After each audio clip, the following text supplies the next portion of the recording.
भगवद गीता में सनातन धर्म के समर्थकों का स्पष्ट वर्णन है। गीता में अध्याय अध्याय और 700 श्लोक हैं।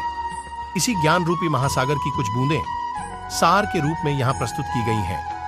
इन सपनों को ग्रहण करके आप अपने जीवन को आशाओं से भरें और सुख एवं युवाओं से अनमोल जीवन जिएं। महाभारत के युद्ध के समय कुरुक्षेत्र की रणभूमि में भगवान श्री कृष्ण ने अर्जुन को जो उपदेश दिया था वह जापानी उपदेशों का संग्रह है, श्रीमद् भगवद गीता। असल में यह उपदेशों का संकलन प्रश्न और उत्तर के रूप में है। कई प्रश्नवाचक चिन्हों के भंवर में छुपे हुए होते हैं और भगवान श्री कृष्ण मित्रमंडल अर्जुन का उत्तर देते हुए अर्जुन को इस चक्रव्यूह से बाहर दिखाया जाता है। भगवद गीता ही है जो आधुनिक युग में नियुक्त व्यक्तियों को एक कर्मशील जीवन जीने के लिए प्रेरित करती है। गीता ऐसे प्रेरणावेत्ता का महासागर है जो जीवन से निराश मनुष्य को आशाओं से भर देता है। ठीक उसी प्रकार जिस प्रकार भगवान श्री कृष्ण ने अर्जुन के आक्षेपों को दूर किया और उन्हें युद्ध के लिए प्रेरित किया।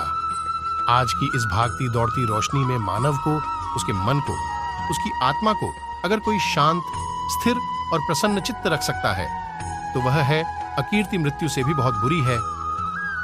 नरक के 3 द्वार होते हैं, वासना, क्रोध और लालच। भगवान को प्राप्त करने की इच्छा ब्रह्मचर्य का पालन करना है। एक ज्ञानवान व्यक्ति कभी भी उचक सुख में आनंद नहीं लेता। नरक के 3 द्वार होते हैं, वासना, क्रोध और लालच। कोई भी इंसान जन्म से नहीं बल्कि अपने कर्म से महान बनता है। विखंडित व्यक्ति के लिए मिट्टी का ढेर, पत्थर और सोना सभी समान है। कर्म मुझे बांधता नहीं क्योंकि मुझे कर्म के प्रतिफल की कोई इच्छा नहीं। जिस प्रकार अग्नि स्वर्ण को प्रकट किया जाता है उसी संकट प्रकार वीर पुरुषों को समय से पहले और भाग्य से अधिक कभी किसी को कुछ नहीं मिलता। कर्म के बिना फल की अभिलाषा करना व्यक्ति की सबसे बड़ी मूर्खता है। यह सृजन कर्म क्षेत्र है।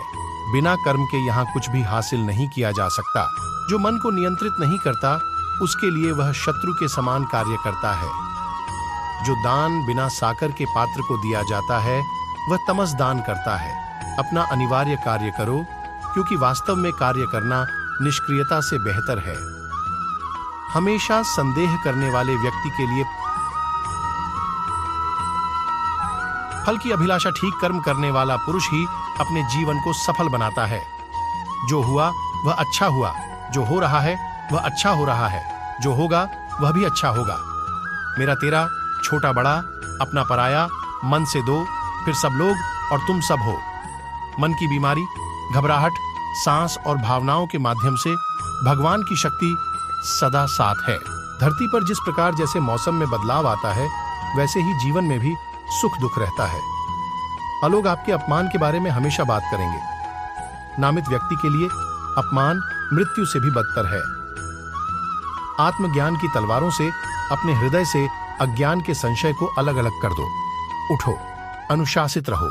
सफलता जिस शोरूम में रहती है वह 2 कैबियों से खुलती है, एक कठिन परिश्रम और दूसरा कठिन संकल्प।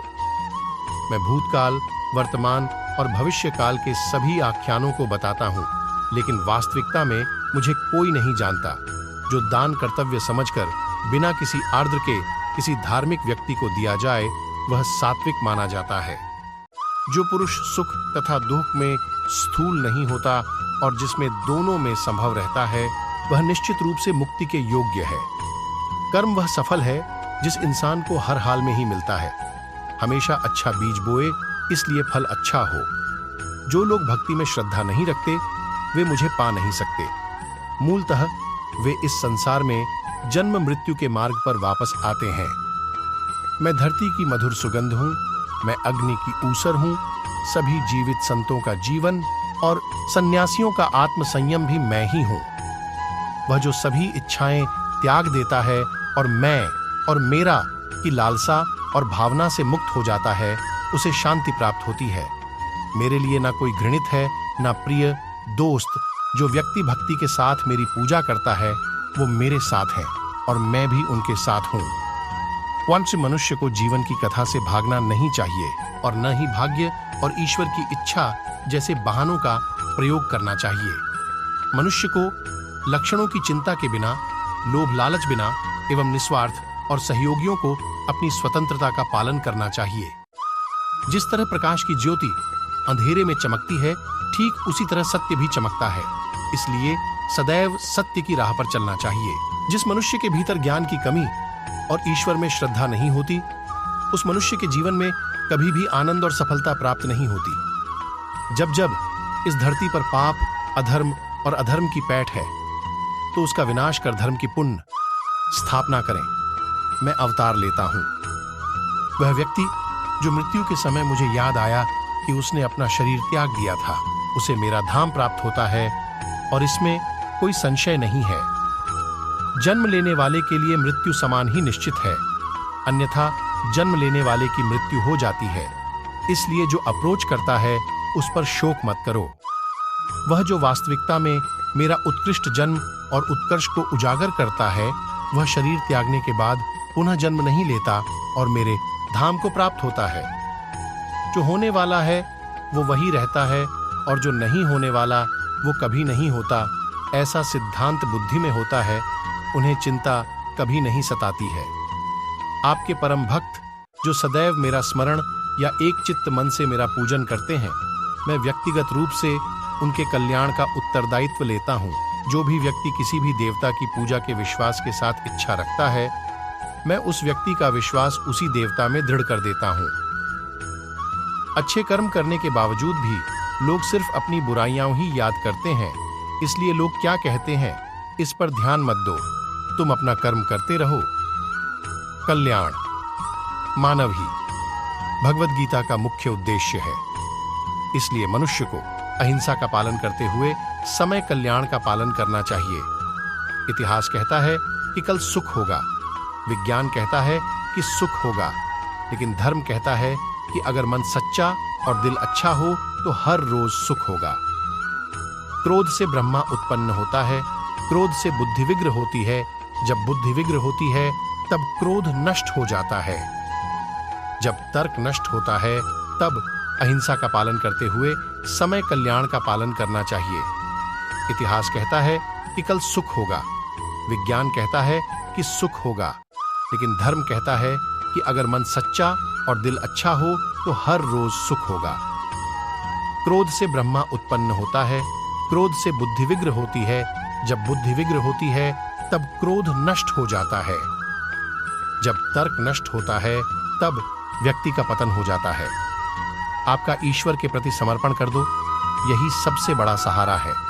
जिसे भी इस नाम से जाना जाता है वह डर, चिंता और दुखों से आजाद रहता है। मनुष्य को अपने कर्मों के परिणामों से प्राप्त होने वाली विजय या पराजय, लाभ या हानि, शान या दुख जैसे विषयों में सोचकर चिंता से प्रभावित होना नहीं चाहिए। तुम क्यों जरूरी में चिंता करते हो? तुम क्यों होते हो? कौन तुमसे मर सकता है? आत्मा का न कभी जन्म होता है और न ही इसे कोई मार सकता है। यही जीवन का अंतिम सत्य है।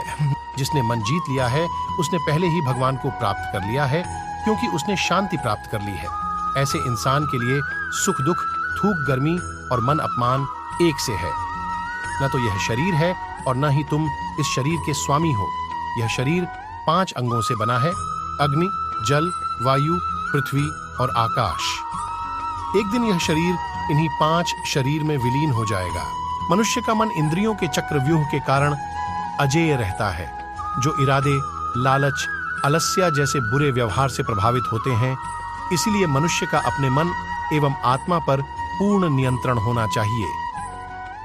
मनुष्य को अपने धर्म के अनुसार कर्म करना चाहिए, जैसे शिष्यों का धर्म विद्या प्राप्त करना, सैनिकों का धर्म देश की रक्षा करना आदि।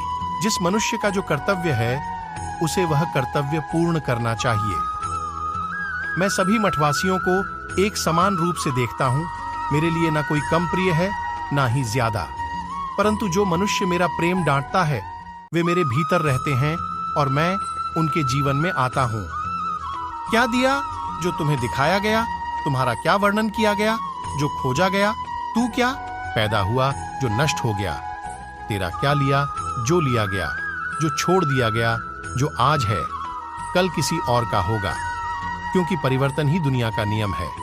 जाबरी, जो मनुष्य जिस प्रकार ईश्वर का स्मरण करता है उसी के अनुसार ईश्वर उसे फल देता है। श्री कृष्ण ने हमेशा के लिए मृत्यु का स्मरण कराया तो श्री कृष्ण ने मृत्यु पर भी कंसास किया। मूलतः परमात्मा को उसी रूप में स्मरण करना चाहिए जिस रूप में मानव उन्हें पाना चाहता है। यदि कहानी अच्छी लगी हो तो चैनल को सब्सक्राइब और लाइक, कमेंट, शेयर जरूर करें।